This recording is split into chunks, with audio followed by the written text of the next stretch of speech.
Fala aí pessoal, tudo bom? Hoje a gente vai estar vendo um pouquinho sobre concurrency aqui dentro do Go, tá?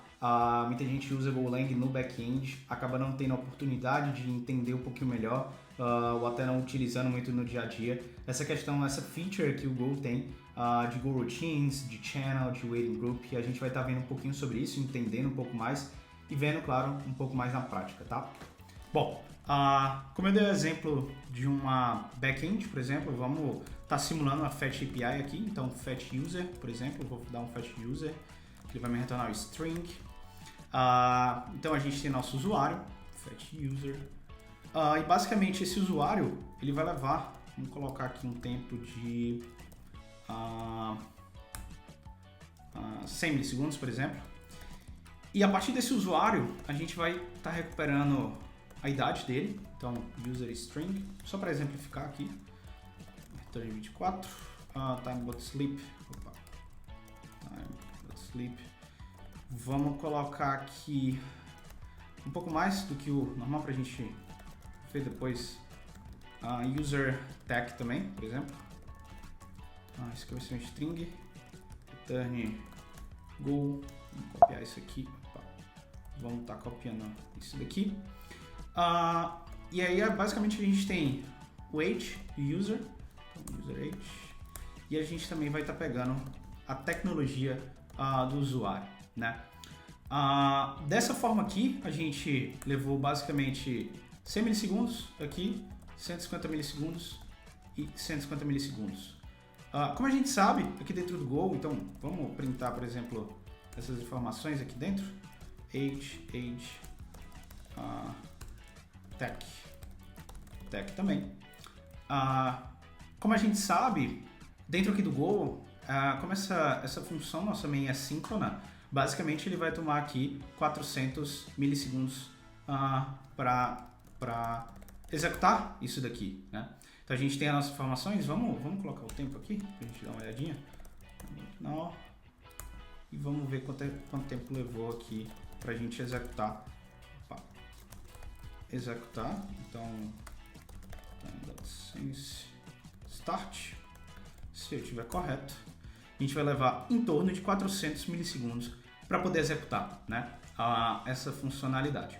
Bom, e para a gente fazer isso daqui, basicamente para a gente tornar essa execução aqui paralela e a gente ter essa concorrência entre essas operações aqui, vamos tirar esses comentários aqui, porque só para exemplificar, a gente vai transformar isso daqui em Go Routines, né? A gente vai basicamente fazer o schedule dessas Go Routines, vou comentar isso daqui, para poder fazer isso aqui em paralelo. Então, se eu simplesmente rodar novamente nossa aplicação, ele vai ter levado 100 milissegundos, né? Claro, porque a gente tem um tempo para dar o fetch user, né? E a gente tem aqui o tempo para poder executar em paralelo essas duas operações. Só que se você ver aqui, a gente tem 150 segundos aqui, ou milissegundos, e 150 milissegundos. E a nossa aplicação tomou 1 segundo, ou 100 milissegundos. Isso porque, basicamente, depois que ele dá o fetch user e ele dá um schedule dessas duas Go Routines, ele acaba, ele finaliza, ele dá o nosso toque aqui e finaliza a nossa aplicação. Então a gente quer basicamente que ele espere essa finalização, ele espere finalizar essas duas funcionalidades que estão rodando em paralelo, para a gente aí sim ver quanto tempo levou e tratar essas informações, fazer o que quiser com ela, né? E a gente precisa basicamente usar uma feature aqui do Golang que a gente tem, que é basicamente assim, a gente sincronizar essas nossas rotinas, né? E a gente tem o famoso Waiting Group, tá? Então, basicamente, a gente tem o nosso Waiting Group aqui.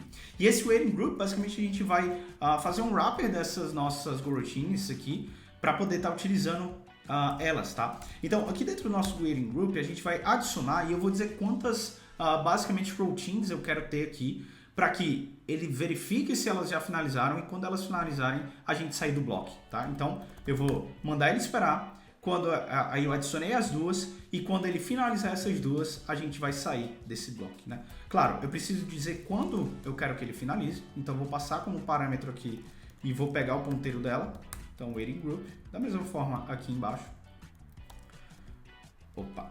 Da mesma forma aqui embaixo. E eu quero que basicamente quando a gente finaliza a nossa execução, aqui a gente está simulando, né, mocado, a gente diga que finalizou aqui dentro, né? Então a mesma coisa desse dono aqui dentro. Então, quando ele finaliza de fato essas nossas requisições, eu quero que, opa, pode finalizar aqui nosso goroutine, você pode diminuir desse valor desse index aqui pra gente, e aí sim a gente sai desse bloco. Vamos testar? Como é que ficou? GoRunMain. Então, opa, agora a gente tem 250 milissegundos, que são basicamente os 100 milissegundos iniciais do nosso fat user, né? E basicamente os 150, só que como rodou em paralelo, né? A gente tem 150 do primeiro e mais 150 do segundo, só que como rodou em paralelo, dá 250 milissegundos. Só que, putz, a gente bateu num problema, né? Como é que a gente vai recuperar essa informação, né? A gente não pode simplesmente, por exemplo, que nem no JavaScript, só colocar um await aqui, um async aqui e pegar a informação, né? Aqui não funciona da mesma forma. E para isso a gente tem os channels, tá? Basicamente o channel, ele é como se fosse um pipe entre as nossas goroutines que a gente pode transitar informações, tá? Isso aqui a gente vai fazer um data aggregation utilizando os channels, tá? E basicamente para a gente criar um channel é muito fácil, é bem simples mesmo, tá? A gente pode simplesmente aqui criar um channel, então data channel, por exemplo, e eu vou criar um channel, tá? Aqui, como são informações diferentes e eu não necessariamente sei qual é a informação agora, nesse momento eu vou colocar um N, tá? Pra gente. E aqui, como a gente tem... eu não vou estar explicando muito sobre buffer e unbuffer channel, tá? Mas, basicamente, como a gente vai estar tendo duas informações aqui dentro, basicamente eu vou colocar o 2. É um pouco mais complexo que isso, mas basicamente... porque a gente vai associar duas informações diferentes aqui dentro do nosso channel, tá? E por isso eu vou colocar esse 2 aqui. E aí aqui agora eu simplesmente passo esse channel para nossa função, data channel, para a gente poder fazer a associação da informação lá dentro da nossa funcionalidade. Então, data channel, a gente tem basicamente um channel de N, e aqui da mesma forma, né? Data channel de N. Bom, e a nossa função ela não tem mais retorno, na verdade, né? E aqui dentro é bem simples, então a gente vai basicamente usar esse operator aqui, pra gente, que é basicamente isso daqui junto, pra gente associar a informação dentro aqui desse nosso channel. E eu vou fazer a mesma coisa, tá? Data channel, passando o go aqui dentro. Então, depois que a minha requisição finalizou, então eu recuperei alguma informação de alguma fetch ou qualquer coisa assim, a gente basicamente associa essa informação dentro do nosso data channel, da mesma forma aqui embaixo, e aí sim a gente vai finalizar o nosso waiting group, tá?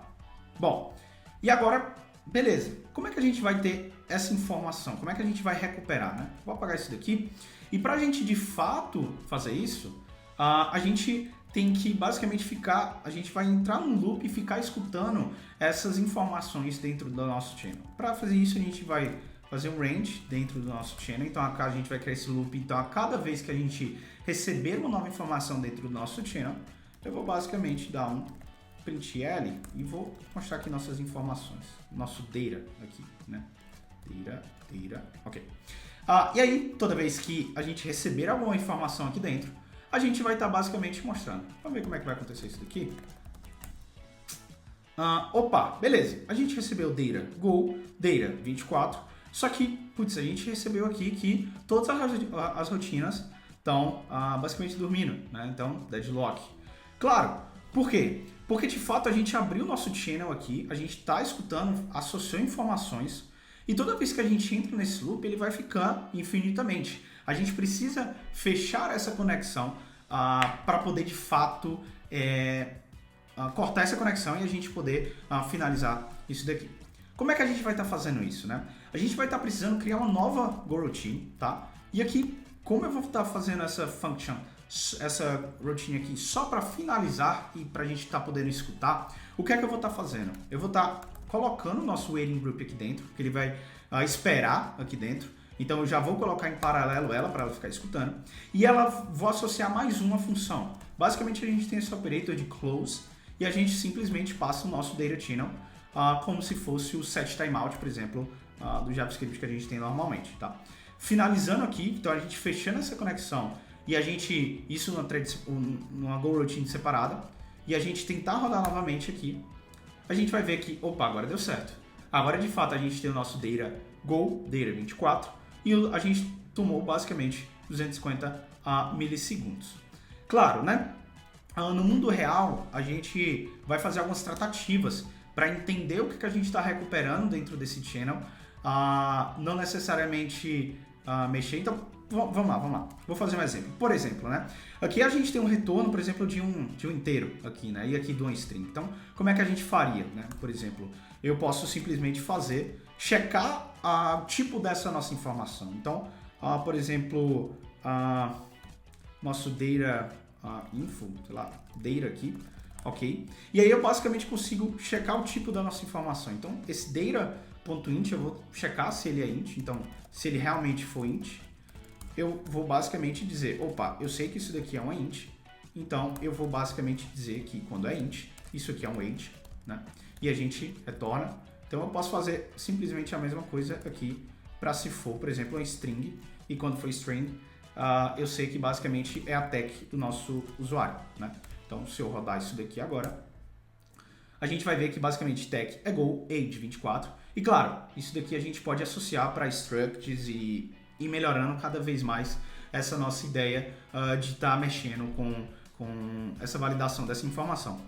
Mas pessoal, basicamente um vídeo um pouco mais rápido para a gente entender um pouco mais como é isso aqui na prática, como é que channels, como é que a gente consegue usar essa channels aqui dentro, o waiting group, como é que a gente consegue basicamente lidar com a sincronidade, com concurrency aqui dentro do Go, tá bom?